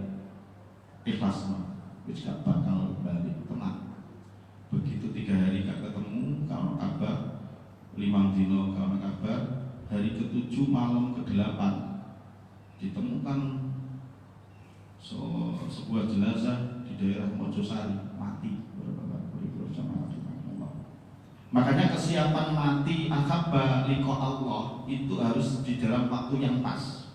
Kalau dalam dawuhipun Imam As-Sauri yang namanya anna hubbahu liqa Allah sababu hubbihu lahum, adanya kita ini cinta mahabbah kepada Allah dan cinta dan mengerti ridho ketemu Allah. Nek wis ridho nek Allah teko, nek Allah gurung ridho ojo budal dhisik, ngoten lho maksudipun ngoten. Sak sumpek-sumpeke urip, sak bingung-bingunge urip, ojo wis aku mati ae lan iku mboten angsal. Makanya rasa cinta Allah datang harus kalian sambut dengan betul. Ojo Allah gurung pengen nikah, jenengan wis pengen mati lan iku mboten angsal. Padha kaya wong arep kawin. Mumpung anakmu dilamar dan cepet-cepet trimonen, ojo mbok ndende. Akhirnya kemudian gak sido dadi jodone. Makanya kudu padha ketemu Allah karep, menungsone karep. Makanya di dalam Al-Qur'an disebut ya ayyatuhan nafsul mutmainnah irji'i ila rabbiki radiyatan mardiyah fadkhuli fi ibadi fadkhuli jannati. Di situ ada kalimat radiyatan mardiyatan, bahwa kamu ridho dan Allah ridho. Disitulah akan hadir ya ayyatuhan nafsul mutmainnah, hati yang mantap, yang mantap, hati yang tenang, hati yang semeleh, wis titi mangsane ketemu Allah. Makanya rodin wa mardiyatin. Makanya kalimatnya tidak hanya rodin tok, hanya kamu tok yang ridho menghendaki mati, tapi Allah belum ridho. Ya akhirnya kemudian jadi gendruwo gentayangan. Makanya nek ana wong ngombe indrim gantung ngendat macam-macam jenengan pirsani 7 sampai 40 dino mesti nang pojok kono iku jek ana gendruwone, ana kemudian dadi kuntilanak. Apakah itu merupakan bukti ana jin? Apakah bukti ada setan? Boten. Wonten keterangan dalam kitab Baqaul Akbar. Wong nek mati gurung wayahe ketemu Allah kok njaluk mati-mati temenan. Ngapunten. Roh niku lagi mlebu langit pertama, ceblok meneh balik nang bumi. Makanya jenengan ana wong tabrakan, ana wong ngendat, ana wong macam-macam nang pojok kono lho anggere wayah bengi mesti ana swara nangis, swara jerit, karena itu wilayahnya adalah memang rohnya belum diterima oleh Allah Subhanahu wa taala. Makanya ahabballah itu harus digandeng yang kita baru kemudian harus ahabba. Maksudnya pun ngoten Bapak-bapak, para jemaah rahimakumullah. Makanya teng mriki keterangan Imam As-Sauri bahwa demen ketemu Allah, nalikane Allah ya demen ketemu awakmu, aja dipaksakan. Ngoten Bapak-bapak, para jemaah rahimakumullah. Akhirnya diputrakan annal mahabbah sifatullah. Yang namanya cinta itu adalah sifatipun Allah. Wa mahabbatul abdi, dan rasa cintanya seorang hamba rabbahu tabi'atun, kepada Tuhannya itu tabi'atun laha, manut karo rasa mahabbahe Allah. Ojo kemudian jenengan gurung wayahe liqa Allah kemudian kok jenengan niki pengen ketemu Allah. Nah, rasa mahabbah dipun terangaken teng mriki wa mun hakikatan minha kadhuri akasil ma alal jidar. Ngeten. Rasa mahabbah niku kudu mantule ngeten. Rasa mahabbah iku padha uga kaya tembok. Kemudian tembok niku dengan air. Tembok dengan air itu kan ada bayang-bayangnya. Harus ada temboknya dhisik, lagi kemudian banyune ana bayang-bayangi. Makanya mengikuti tembok baru ada bayang-bayang. Kalau temboknya gak ono, ojo tidak mungkin ada bayang-bayang. Ini keterangan dari kitab yakni Tanbihul Ghafilin ini. Dipun terangkan ngatakan idza khabballahu 'abdan saghalahu bihi. Wong Allah niku nek wis cinta nang gone kawulane, Sing bingung itu Allah dewi. Sing bingung itu Allah dewi. Nyepak-nyepakne kawula iki. Nek wis Allah itu cinta nang hambane untuk ketemu Dia, nanti itu sudah dipersiapkan oleh Allah di alam barzah seperti ini, di padang mahsyar seperti ini, dan seperti ini mesti cepatnya mbek Gusti Allah. Wa fi taqdimin yuhibbun alam yuhibbuna. Makanya niki bahwa ketika Allah niku punya rasa cinta lebih awal, maka kudune seorang hamba harus juga tidak ada alasan untuk tidak memiliki rasa cinta kepada Allah Subhanahu wa taala. Pun sing saged kita aturaken ngeten, kemudian ngeten diaturne mbek sahabat. Sumainahum qalu. Monggo nuli para sahabat krungu dawuh, awakmu nek seneng mbek Gusti Allah, ketemu Allah, monggo Allah juga seneng. Tapi para sahabat jawab ngene, Kanjeng Nabi, tapi aku iki wedi nek ketemu mati. Jawab ngeten, makane ya Rasulullah, nggih Kanjeng Rasul, kulluna utawi saben-saben kita nakrahu iku padha ora seneng sapa kita kabeh al mauta ing tekone mati. Kala mongko dawuh sapa Kanjeng Rasul, laisa dzalik bikarohatin, ora ngono maksude karoha, ora ngono maksude ora seneng iku. Walakinnal mu'mina angin tetapine wong mukmin idza tudira tetkalane hadir apa ja'alu teka maring Abdullah apa al-basyiru rasa bunga minallahi ta'ala saking Allah ta'ala bima yarji'u ilaihi saking perkara barang yarji'u balik ilaihi maring Allah minal khairi saking kebausan falaisa saipun mongko ora ana suwi-wiji ahabba ilaihi milika illahi ta'ala, mongko ora ana alasan untuk menolak ketemu Allah Subhanahu wa taala. Mulane para bapak, para ibu, para jamaah rahimakumullah, meskipun ngeten bukan persoalan aku iku gak seneng mati. Aku iku wong mesti nolak mati. Aku siap mati saiki, ora ana wong jawab aku siap mati saiki. Mboten wonten. Tapi keterangan sengit datangnya kematian ini orang ngono maknane. Sing diarani wong mukmin nalika kematian itu datang kepada seorang hamba kemudian diwehi rasa bunga oleh Allah kepadanya, maka tidak ada alasan untuk tidak mencintai. Misalipun Allah niku panjenengan kan pun ngerti innalillahi wa inna ilaihi rajiun. Kita semuanya ini kan titipan Allah, sehingga kita ini mau diambil oleh Allah. Kok orang gelem itu kan kebacut. Maka kan wong mukmin kalau memang sudah datang kematian dan di situ memungkinkan panjenengan iki wis ngapunten ya datangnya kematian, makanya nanti ada dalil sak pinter-pintere wong yaiku wong sing wis gelem cepat-cepat apabila datang kematian dia sudah siap. Makanya wonten kafa bil mauti wa'idun, cukuplah kematian itu sebagai nasihat.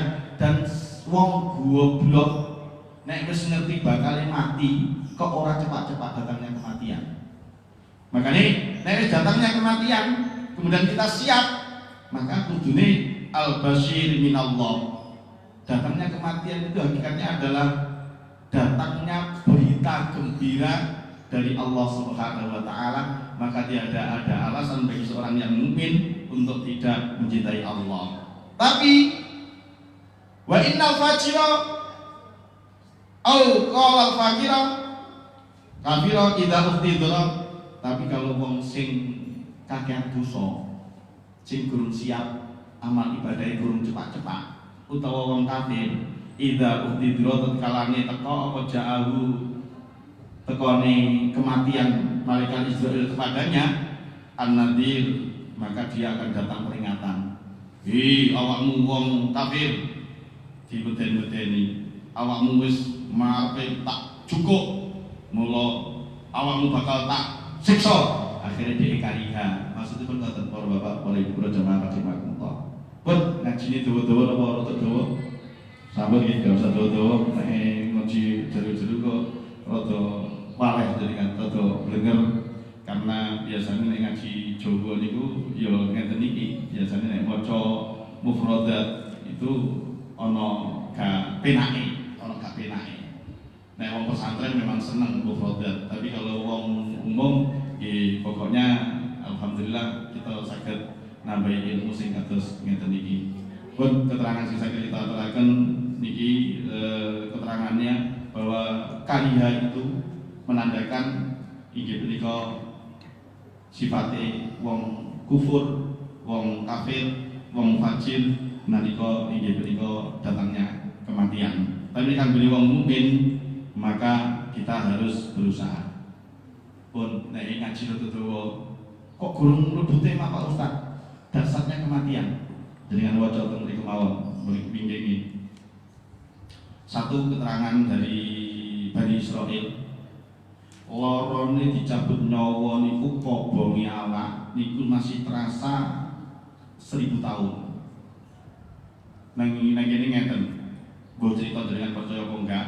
Biasanya ono Bani Israil itu diceritakan, makanya dalam cerita-cerita Bani Israil itu dikatani cerita Israiliyat. Nek kanggone wong Salafi, Wahabi, HTI dan kanca-kancanya, cerita-cerita Israiliyat itu ada cerita-cerita yang tidak boleh dijadikan dasar hukum. Tapi nek kanggone wong pesantren, cerita-cerita yang berkembang di tanah, karena Israel itu dianggap Mesir, Yordania, kemudian Palestina dan sekitarnya itu berkembang cerita-cerita yang berkembang terus sejak Nabi Musa, Nabi Ibrahim kan sudah ratusan tahun, kan pasti ada punya cerita-cerita. Kados panjenengan ono cerita kancil nyolong timun, ono cerita onde-onde lamut ya.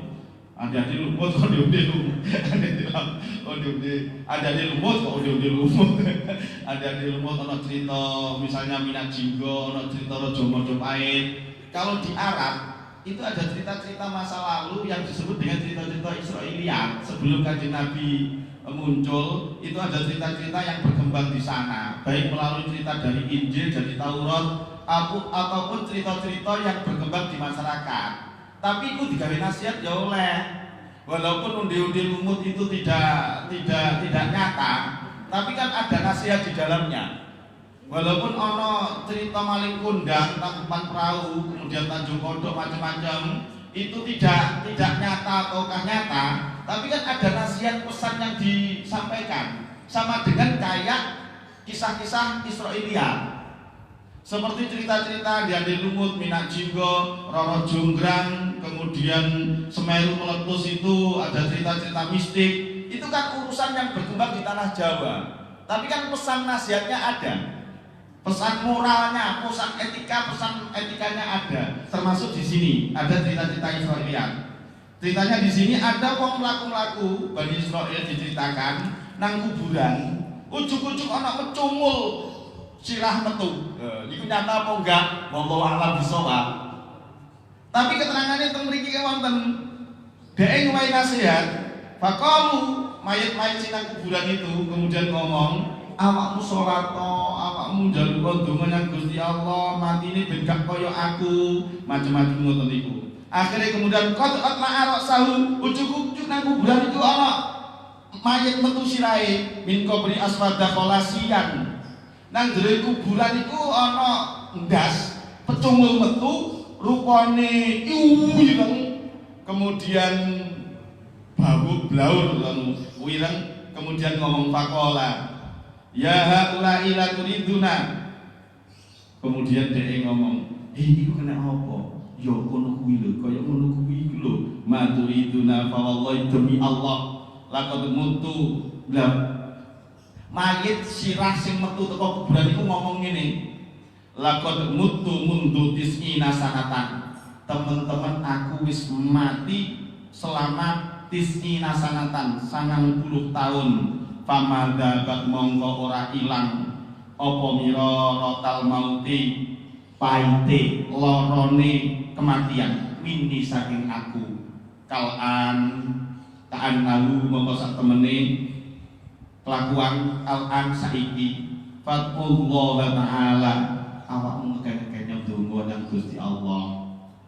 Ayu ida ing yen to bali ning yang Gusti Allah kama kuntu wa kana bena ini atau sujud.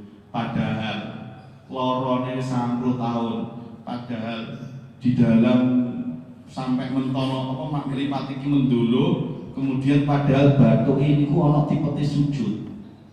Wong sing wis tipete sujud nang Gusti Allah ae iki nasihat kita.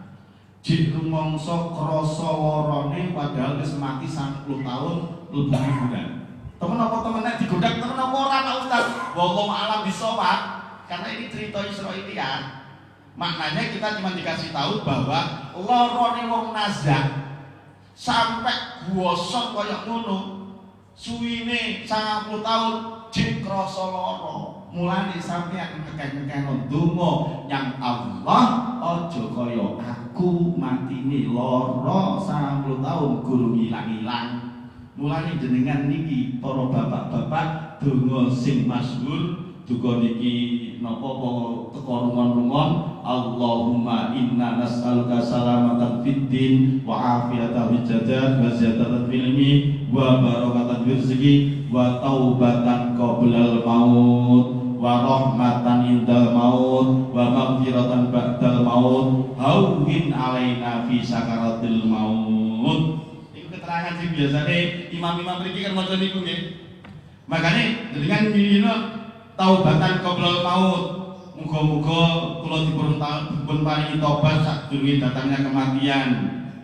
Kemudian taubat wa rahmatan indal maut lan kula angsal rahmat kasih sayangipun Allah indal maut.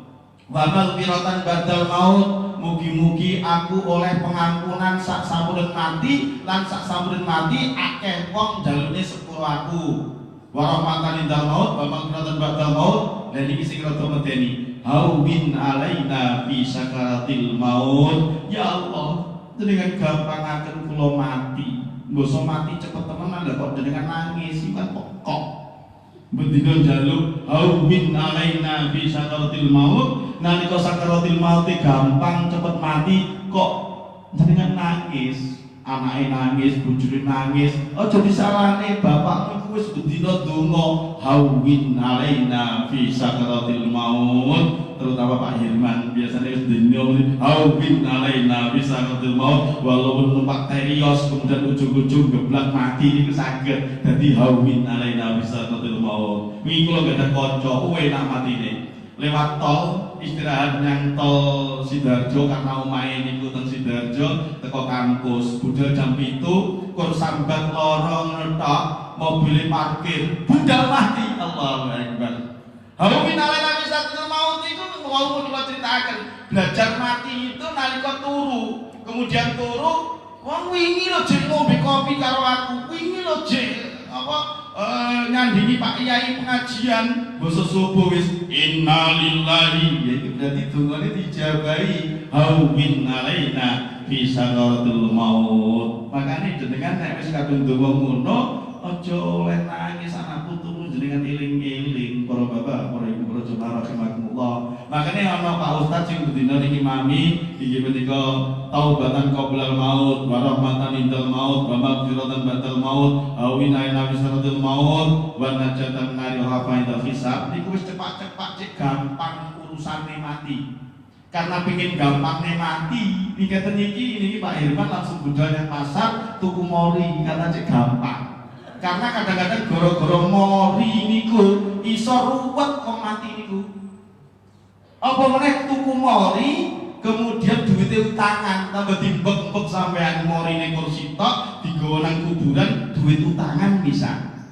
Kula niki gak ada abdi kula nalika derengipun meninggal pun pesen pengen kalimat hawwin alaina fi sakaratil maut. Pengen gampang mati, cara ngramute gampang, cara budale gampang, ora turuwetne wong sing urip. Akhire napa? Nggih cepat-cepat.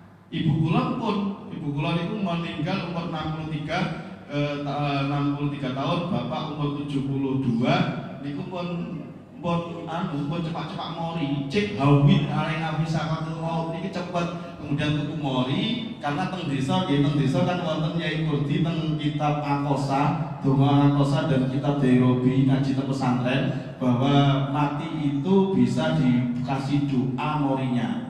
Biasanya Pak Yai kula teng desa ini walaupun duka nek versinya orang Salafi Wahabi kan pasti bid'ah, tapi nek kanggo wong sing ahli laku, ahli rasa, ahli rialat itu pasti ngerti bahwa yang namanya kain kafan itu kadang-kadang dipesankan sama Pak Yai kemudian dikaringi donga.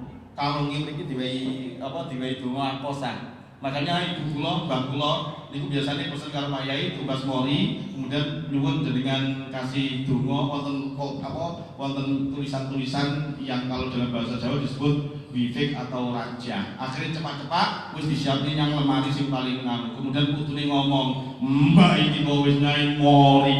Gak apa-apa kan mori disiapkan kemudian dikandani. Engko nek ibu mati, mbak mati, kain morine nang ngisor iko ya. Kenapa ini perlu? Kemudian bapak abi kula nggih ngoten wis cepat-cepat kain mori wong wajan Pak Mudin wis duwe kloso, duwe mori. Ibu kula umi kula teng Gresik aja tukang Mudin, ya mori mesti cepak-cepak loro telu wonten wedok sitok lanang sitok. Kemudian sak klosone niku wonten aja wis cepak-cepak aja Pak Mudin. Kula nggih wonten teng omah, tapi nyunan kula bengok-bengok mergane kula Mudin kemudian ana minyak wangi ini. Gak apa-apa mori sampean simpen Mas, tapi kembang tapi minyak srimpine ojo akhirnya disimpen teng masjid teng budine ngeten niki. Bapak-bapak, Ibu jamaah rahimakumullah. Kenapa kula kok kedang motor hawin arena misal mau kemudian kain kafan kudu disiapkan ngapunten. Kula niki pengalaman. Nek RT ini bodho, tanggane godho apa nek perumahan, itu mesti ngrepotne sebelah. Ngrepotne sebelah jenengan ana wong mati sebelah. Kemudian wong sebelah kan ditolak-toleh. Iki kain kafane piye, nisane piye, kayune piye. Kemudian ana wong omah anak putune iku goblok bodho.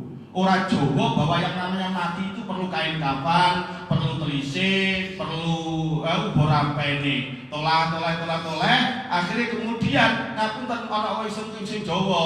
Kemudian ngapunten tuku niku bingung golek wong. Ana enggak RT kene ana wong mati kemudian udur-uduran untuk tuku kain kafan. Ana wong matine jam 4, oleh kain kafan iku jam 3 sore, enggak nyiksa mayitan. Namun gara-gara sing tuku sapa sampai gak ana udur-uduran. Njlalah budal temenan, ngapunten, bakul kain kafanku tutup kabeh. Nang kono tutup karena ketepaan dino minggu mati nih salah isi dino minggu mati tutup kabeh. Tuku kain kafan kono mati tutup karena goro-goro mantu kain kono tutup goro-goro lunga nang luar kota. Akhirnya kain kafan gak ketemu ruwet nih wong sing urip. Wes tuku temenan meneh. Duitnya utangan. Duit RT bisa nang duit sak RT dikit tuku kain kafanmu ternyata jenengan sampai yang namanya ahli waris ora paham bahwa duit mori itu duit utangan. Apa enggak kok dibenjut dimbek-mbek mayite nang kuburan. Kain kafan iki sampean gawe urunane RT, utang sak RT, berarti jenengan nanggung utang kain mori.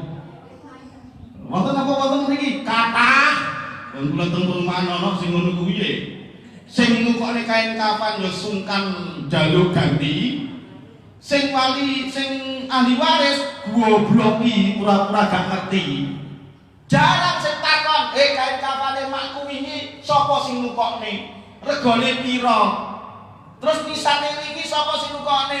Lah nek anake goblok kok ora tau sekolah, biasanya gak tau nekokne ngono kuwi. Akhire sing nukokne kain kafan ya sungkan, ya nek ikhlas sing nukokne. Lah nek gak ikhlas dadi utange mayit.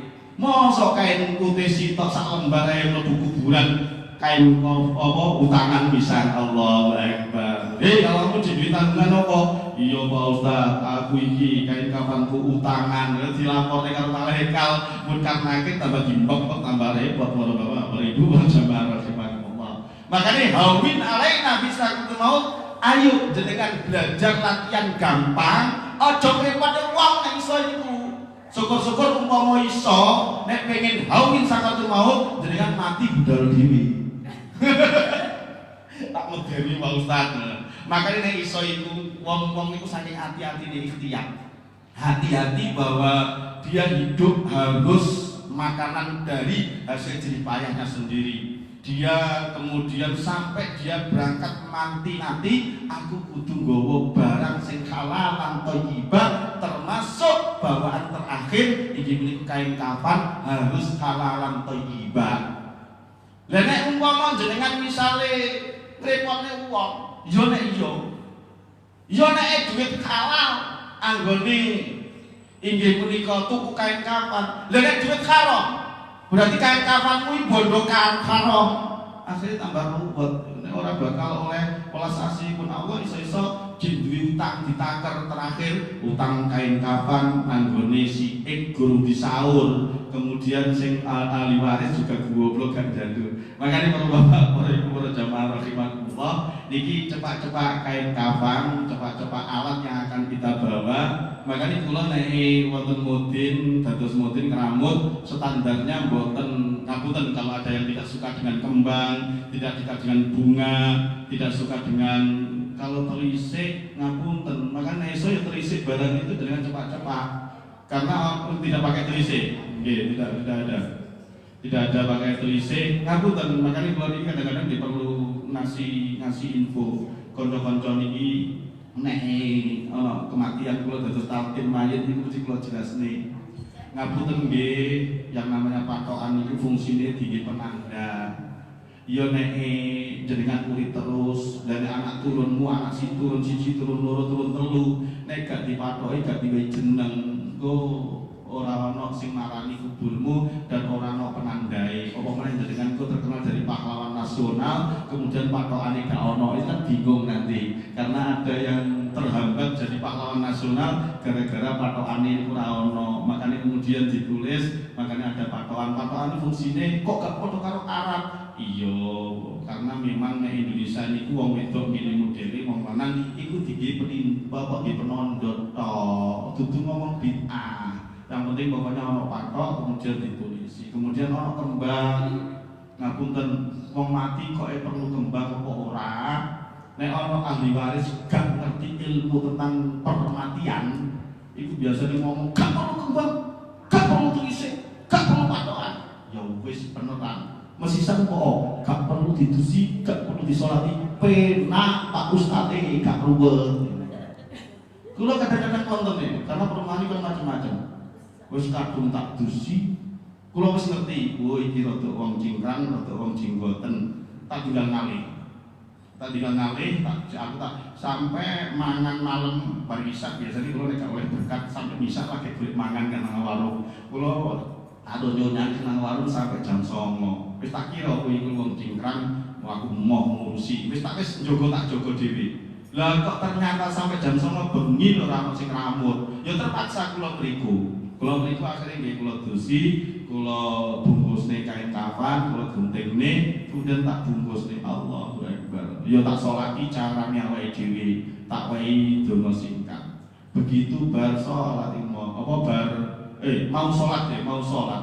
Lah kok ana mantune kok anake ngomong, "Pak Ustaz, gak perlu donga ya, bar salat ya wis." Oh, ngomong awit mau kok gak salat iki mesisan kok tinggal ngalih. Karena anu gak butuh hitung dinanan Pak Ustaz, gak butuh telung dinanan Pak Ustaz, gak butuh talqin, aplek ikon ngomong gak awit mau kok ngerti ngono moh ngedusi aku dosa dhewe. Kadang-kadang Ustaz didikte, Allahu Akbar. Kula nate rada seneng. Lah, jenenge aku tak ketok manjen wong anu kan ya mesti duwe hawa. Walaupun awake iki gak ngomong kan ngerti iki lho tanggane cingkrang-cingkrang ireng-ireng, kemudian kelompok hijrah kok piye ketok. Ngono kok gak gelem rambut-rambut dhewe kok. Cimbutune awake dhewe. Nek awakmu karo aku ya manut aku. Nah, perahu kula niku diomong dikandani. Padahal ngapunten, kula nek talqin biasane kula ceramahi dhisik. Mas, talqin iki ora kanggo mayit tok. Talqin itu kanggo dapurmu sing kubur iki. Ben awakmu mati iku bakal ngene kaya ngene. Biasanya kan mesti di kalimat kullu nafsin dha'iqatul maut wa innamal tuwaffawna ujurakum yaumal qiyamah faman zuhziha 'anil nar wa udkhila jannah faqad faz wa mal hayatud dunya illa mata'ul ghurur. Ini kan ayat Quran. Sebenarnya nasihat untuk menerjemahkan kafa bil mauti wa'idun. Cukuplah datangnya kematian itu nasihat.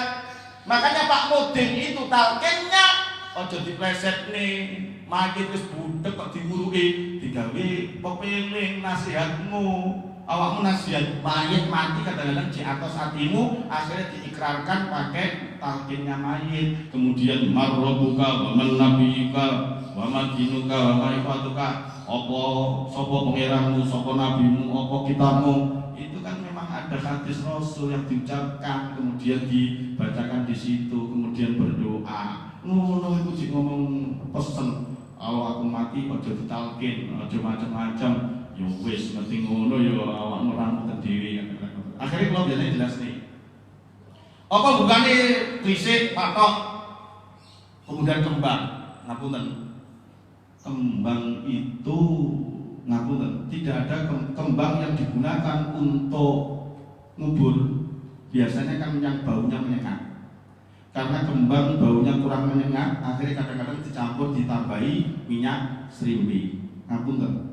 Itu ono hikmah ilahiyai.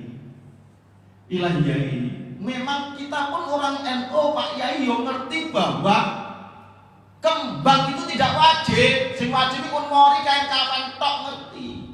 Talqin yo ora wajib. Adzan nang kuburan yo ora wajib. Ngerti kula niku. Bahasane pun ngoten. Sing paling pokok mana, yang tidak pokok mana di dalam proses merawat jenazah, paham kula. Tapi kan ada tata krama ngapunten, kenapa kalau ada sholat jenazah kemudian ditegaskan lagi dibacakan doa, git-git menawa di dalam sholat tadi kan cuma satu kali, kemudian kurang jahar, akhirnya kemudian ditambahi doa sakbare inggih punika bar sholat jenazah. Ngono-ngono kadang-kadang gak gelem teng masjid punika. Allahu Akbar. Kula gak ada paman meninggal, kula ruwamut macam-macam, kemudian kula pakai adat kula bareng kain kafan, kemudian sholat jenazah, bar ngono tahlil singkat, ngono diseneni. Lha kok Pak Ustaz tahlil singkat nang kene gak terbiasa urusanmu. Kemudian budaya kuburan diwehi kembang. Ngapunten. Fungsi kembang itu dalam dalam pemikirannya para guru-guru kita, tiang-tiang sepuh kita, ngapunten. Jangan disamakan posisi sekarang dengan posisi ngapunten atau zaman tahun 70 80-an atau tahun 50-an atau sejak adanya kembang menjadi adat tanah Nusantara di dalam mengubur jenazah. Jangan disamakan tanahnya Arab dengan tanahnya Indonesia. Tanahnya Indonesia dan anunya Indonesia itu beda. Akhirnya kemudian diijtihadi adanya kembang. Hikmahnya nopo para bapak, para ibu, para jamaah rahimakumullah. Sepindah. Yang namanya syarat mengubur jenazah itu kan sak pengadeg pengawe. Jadi standarnya adalah nek wong Arab ngadeg, wong Arab itu 170, kemudian sak pengawe ini setengah meter, berarti harusnya 2 meter mendem mayit. Ono among kene 2 meter mendem kepret lah. Karena nang kene nek wis sak meter wis metu banyu. Nang Arab 5 meter ora ono banyu. Ya iso sampai sak pengadeg pengawe. Ora ono masalah. Lah nek wis kondisine kaya ngono ngapunten. Nek di pendem sak pengawe ngapunten, syarat memendem mayit itu syaratnya adalah apa? Tidak tercium bau bangkai ketika mayit ini bosok. Itu sudah hukum syaratnya. Lah karena kita niki lagi sak meter mawon, itu kan secara fikih salah bisa. Lah nek kemudian sak meter ngapunten, kemudian bar dudukan itu kan ada udara-udara rongga. Udara-udara rongga itu kan akhirnya kemudian bau kan akan menyengat, bau mayit. Jangankan bau mayit batangé menungso sing bobote 7 kilo, wong jenenge bau tikus iku lho. Nang gang ngono lah, ambune kaya ngono apa nek baune menungso nang kuburan. Kono kan kuburan ono ya. Makanya kalau seandainya tidak dikasih kembang, betapa sing omahe cedhek kuburan lan dina mayit ae. Akhirnya daripada abu mayit, atasnya kuburan dikasih Berkembang supaya bau bangkai tidak kemana-mana. Apa meneh ono angin, apa meneh musim penghujan, ikut ambune mayit kan tambah berbel. Terus kemudian ojo atik minyak waktu kain kafan. Allahu Akbar. Kain minyak kapur barus. Kita tahu itu tidak wajib, makanya jenengan nanti kalau mati ora usah kapur barusan gak ora popo, ora minyak seripian gak popo, ngerti kita niki para mudin para kiai. Cuman digawe syarat supaya ambumu yo nek awakmu hafal Quran, yo nek wong ahli ibadah, mayite dijaga malaikat. Yo nek hafal Quran, mayite nggepol Quran kemudian dijaga oleh Allah.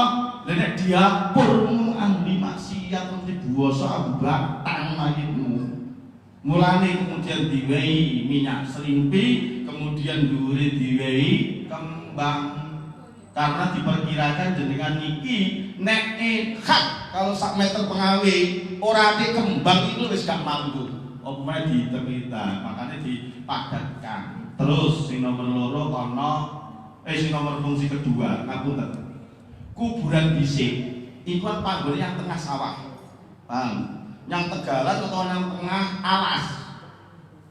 Nek gak diwehi minyak, gak diwehi kembang, ambu batangmu itu loh diambu karo satu galas sing mangan bangkai. Asu moro, rusa moro, kirik moro, macan moro, akhirnya gelem ate gua mayite iku diedel-edel karo kewan-kewan.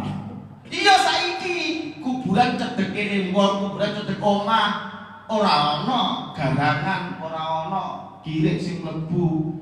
Nek dhisik jamane cilikane awake dhewe kuburan iku wadok omah, kemudian gak ono sing nunggoni, lha nek gak diwehi minyak ngapunten satu galah kewan pemakan bangkai itu pasti takut dengan minyak dan kembang.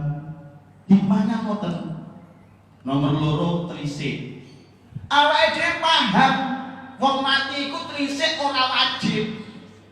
Tapi cek duwe tata krama jenengan ngubur mayit diwehi trisik, diwehi tikar. Ngerti kula niki nek tikar niku ora wajib. Jenengan ngubur pokoknya kain kawan mlebu ya wis ora ati tikar gak apa-apa, ora ati trisik gak apa-apa, ora ati kembang gak apa-apa, ora ati gelu gak apa-apa. Paham awake dhewe. Cuman awake dhewe niki kudu sadar ngapunten. Wong jenenge trisik niku panggone kan macam-macam, ana beberapa titik yang kadang-kadang niku posisi trisik niku kan sae. Wong-wong tuwane awake dhewe gak ana apa kayu blapak tapi cukup pring. Gak ana pring cukup kayu di malang-malang sing penting diiring-iringi. Ini ana mayit yang biasanya ngeten ya.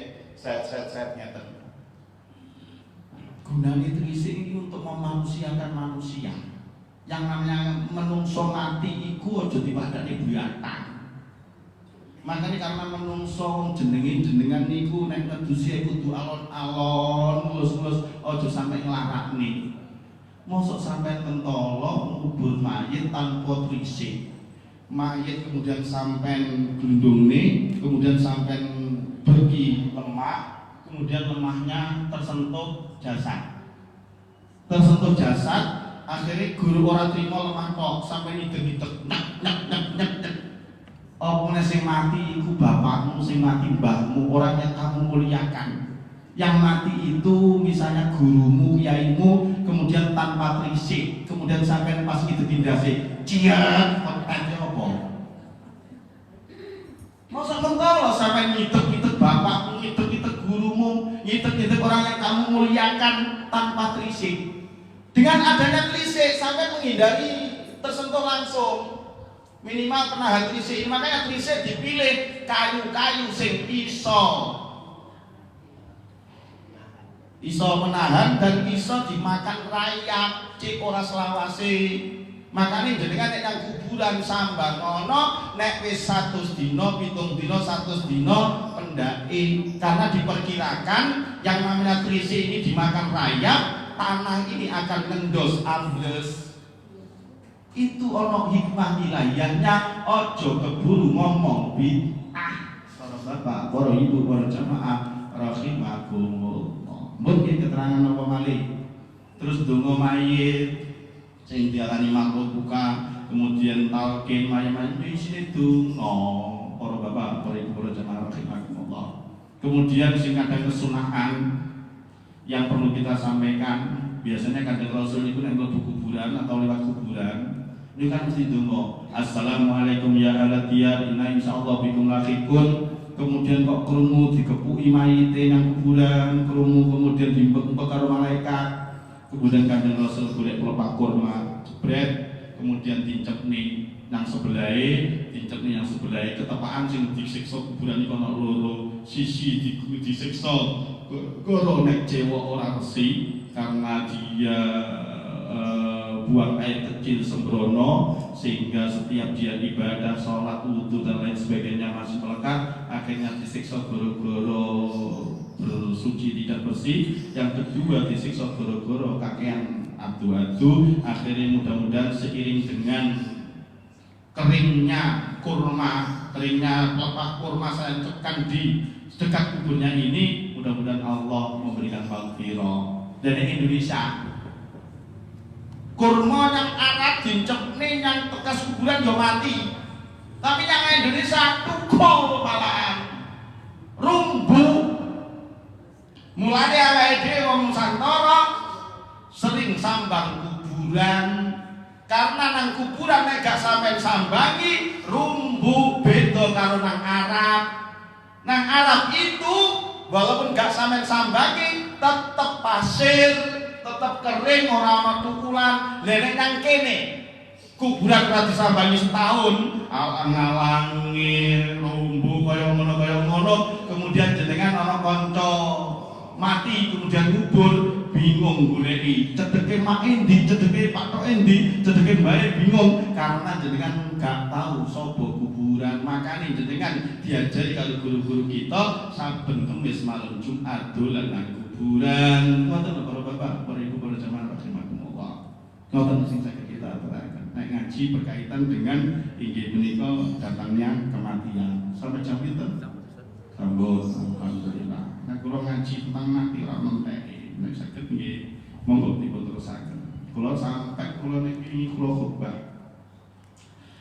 Ketika kita sudah merasa siap datangnya kematian, siji banyak hal yang perlu kita siapkan amal kita. Kemudian yang kedua adalah nek wis awake dhewe ninggal mati niku ngapunten. Dawuhipun Kanjeng Rasul tidak akan layamutu akadan, tidak akan mati seseorang kata istakmala rizquha, sebelum rezekinya disempurnakan. Makanya untuk menyempurnakan rezeki nek iso budal mati niku supaya jenengan iki husnul khotimah dan nazar dengan baik, maka nek iso niku ngepasni rezeki pas mati pas entek. Sakit mboten? Iso enggak? Pas mati pas entek. Pas entek ini maksudnya apa? Ojo sampai nek iso mati iku ojo ninggal warisan. Karena saelele bondo itu adalah bondo warisan. Karena warisan itu ngapunten, yo nek anakmu mati, nek anakmu bejat, berapa banyak kasus perebutan warisan. Nek gak iso ngepasne nalika mati pas entek, misalnya pas mati jenengan kalungan gawedi, kemudian jenengan mati jenengan kalungan emas gawedi, jenengan mati kemudian duit tabungan BCA, tabungan mandiri, macam-macam gak pas. Kemudian ketika mati kemudian jenengan ninggal omah loro, mobil telu, mobil papat, yo nek anakmu api kemudian didum lawan api. Wong jangankan wong awam, ustaz, kiai, ulama berpendidikan royoan warisan iku akeh. Mulane jangan berusaha lah api-api mayit pas mati pas entek. Mbah kula ngoten. Mbah kula niku gak ada tambak sitok dol pisan. wis dum anak 5. Sing 5 wae 15 juta. Iki tak tinggal 50 juta, tak gawe umroh separuh, sing separuh nek aku mati selamat ono. Pun ngoten tok, wis entek. Lah nek ora entek, ngapunten. Sifate menungso niku rakus. Sifate menungso niku pengin menangan. Anak nomor 1 iya ngalah. Tapi anak nomor 2 rakus. Iya anak nomor 2 anakmu wis sampean pondokne, wis sampean sekolahne, tapi mantumu gableki. Anakmu api 1, 2, 3, 4, 5, 6, tapi mantumu sing 6 itu iso nguju-ngujuhi anakmu dadi bejat royokan warisan. Gara-gara jenengan ninggal warisan, akhirnya kemudian silaturahim gak tahu kumpul, kemudian gelutan gak tahu kumpul dongane sampeyan. Betapa menderitanya panjenengan ketika mati ninggal permasalahan persaudaraan antar keluarga. Makanya si paling apik ibahno dumno entek. Nek saran kula. Makanya umpama jenengan duwe omah 1, 2, 3, omah sing iko awakmu sak sekolahne nek sakmene ya wis sing apa omah iki anu ikhlas ya. Ketika jenengan sik urip yakin anak-anakmu bakal ikhlas. Kalau gak ikhlas, mak aku yo gak ikhlas gini-gini iso diselesaikan. Lah nek wis mati ora ana wong tuwek sing di wibawani kemudian sak geleme dhewe jiko apa meneh jenengan ninggal sertifikat omah, ninggal sertifikat mobil, BPKB macam-macam teng pojok kriko niku ana wong royokan jiko disi-disian. Maki mati dipeloroti dhisik masih didelikne kemudian ayo urunan gayane padahal dhewe delikne macam-macam. Iki wayahe nyelamet iki wayahe dongane iki disi macam-macam. Kemudian ana brankase wong tuwa dibuka dhisik, BPKB diamankan, sertifikat sawah diamankan, sertifikat omah diamankan, akhir dhewe menang-menangan. Aku kudu manut aku sing nggawa surat kabeh-kabeh. Royan mriko wonten. Nek wis koyo ngono, jadi kan dadi mayit dimpek-pek karo malaikat ninggal perkara dosa tengkaring. Apa meneh jenengan sing bojone loro, kemudian gak sempat didum bondone, kemudian ninggal anak yatim lali, kemudian ditinggal. Apa meneh bojo loro ora duwe alasane kawin sirri dengan alasan kawin siri kemudian gak didumi warisan. Tambah mentolo jenengan tinggal anakmu sing anak yatim dengan alasan kawin tidak resmi kemudian bondone dintekne. Allah Akbar. Teng pojok niku kok disabati. Pak Ustaz, anak loro iku lho bondone dirayu karo dulur-dulure kabeh. Pabrik, perusahaan, kos-kosan, sawah didelikne kabeh. Apa dari aku menang-menangan. Allahu Akbar. Iki contoh Bapak, para Ibu, para jamaah rahimakumullah. Mulane jenengan nek iso niku nek pengin apa ya bahasane gampang nazak atau gampang mati hawin ala nafsu mau, makanya pas entek, pas mati. Enak ngono. Insyaallah mungkin kita sebut ya saged dipun paringi Allah sebagai hamba Allah yang tutup rahimah. Sabar. Ditutup surat Isra. Nggih. Isra napa dukhana dan berfirman. Nggih.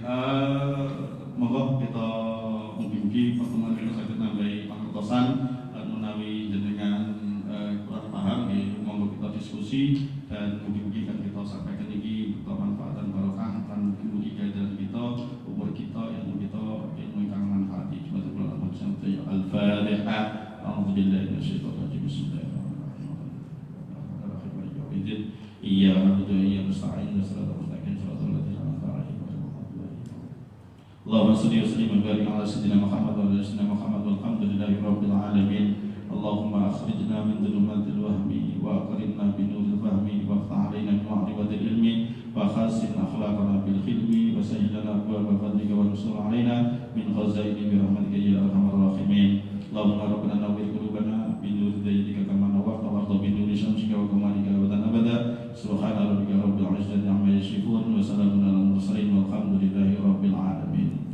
Kurang maaf, wallahu musta'an sajul rahman, wallahu muwaffiq ila thariq. Assalamualaikum warahmatullahi wabarakatuh. Sudah jam 6, salat duha 4 rakaat.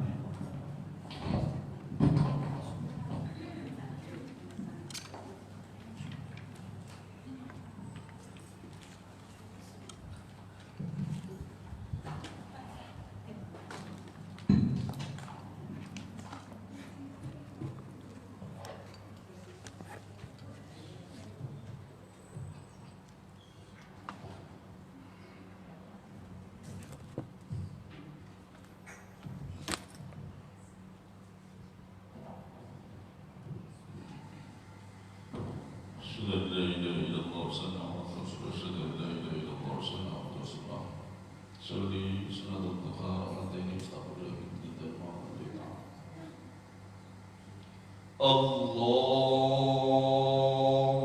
أكبر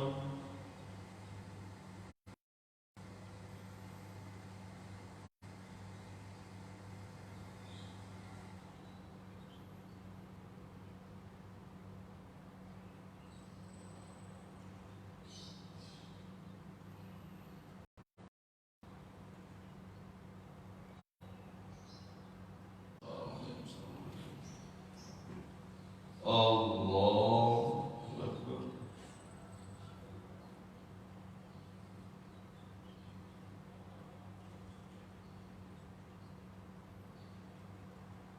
الله أكبر سمع الله لمن حمده الله أكبر الله أكبر الله أكبر الله أكبر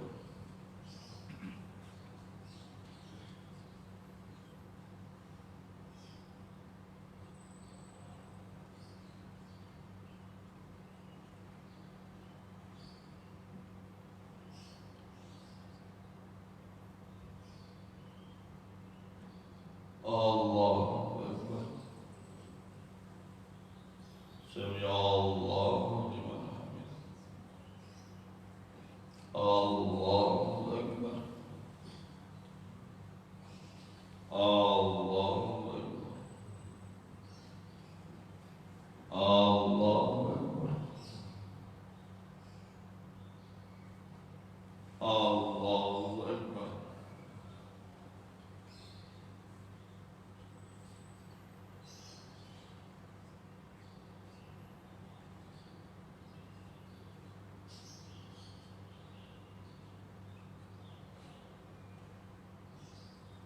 السلام عليكم ورحمة الله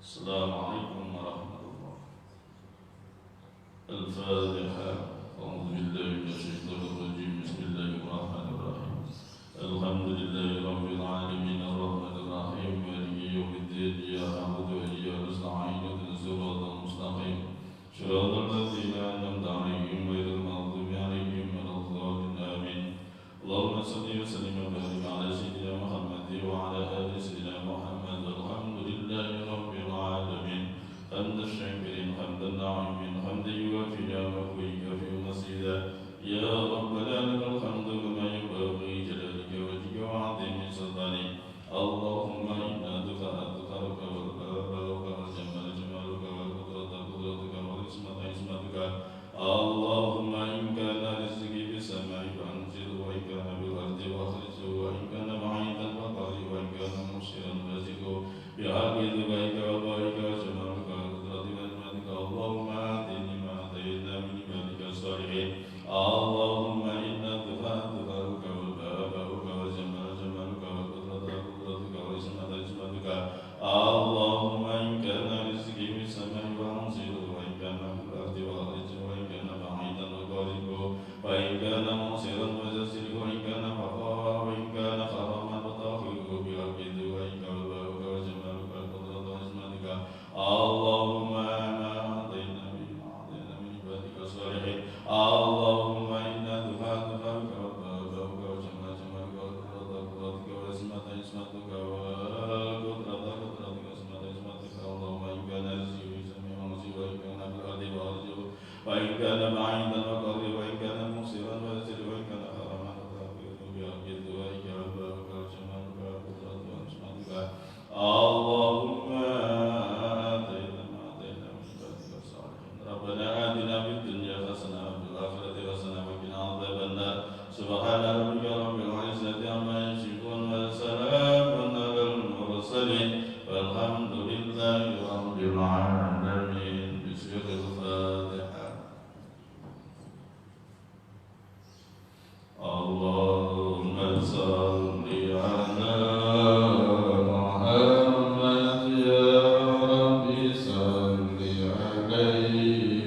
الإسلام